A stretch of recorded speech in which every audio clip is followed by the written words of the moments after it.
Depuis quelques années, la musique ivoirienne connaît un renouveau avec l'arrivée de jeunes chanteurs et DJ.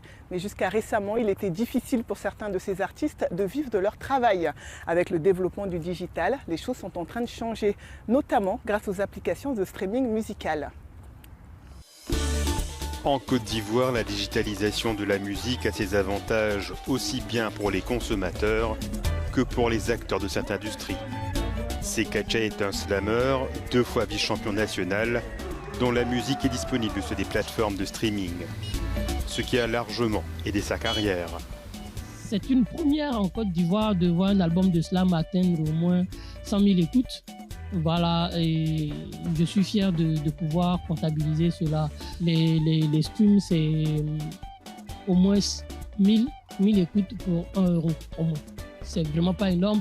Généralement, ceux qui vivent des streams, ce sont des grosses productions, ce sont des tubes. J'ai fait par exemple 100 millions d'écoutes, ça, c'est un budget. Mais 100 000 écoutes, je ne pense pas que ça puisse déjà le projet. Ce qu'on dépense pour faire ça, c'est vraiment minime. Mais je suis content parce que les gens écoutent. Grâce aux compagnies de streaming, les artistes locaux peuvent aussi bénéficier d'un accompagnement par des professionnels pour booster leur visibilité. Alors l'accompagnement pour nous, il a plusieurs niveaux, ça dépend bien évidemment du profil de l'artiste.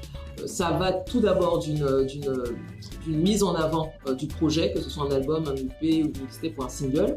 On a une mise en avant sur l'application auprès de tous les utilisateurs. Ensuite, nous envoyons aussi des notifications à tous ceux qui utilisent Boomplay en Côte d'Ivoire pour leur faire savoir qu'une sortie spécifique a eu lieu ou pour les prévenir quelques jours avant. Cette digitalisation pose malgré tout de nombreux défis à l'industrie musicale africaine. Des défis auxquels certains dans le milieu tentent de faire face. Ce qu'on doit faire, c'est de réguler notre écosystème, réguler notre industrie. C'est la raison pour laquelle est né ce projet CIMA, Salon des industries de musique africaine. C'est pour réunir tous les acteurs de cette industrie, qu'ils soient africains ou étrangers, parce qu'on a besoin de toutes les forces vives pour pouvoir faire avancer les choses. La structuration va permettre que dans très peu de temps, on soit à des niveaux assez sérieux de consommation. Le streaming musical en est encore à ses premiers pas en Côte d'Ivoire.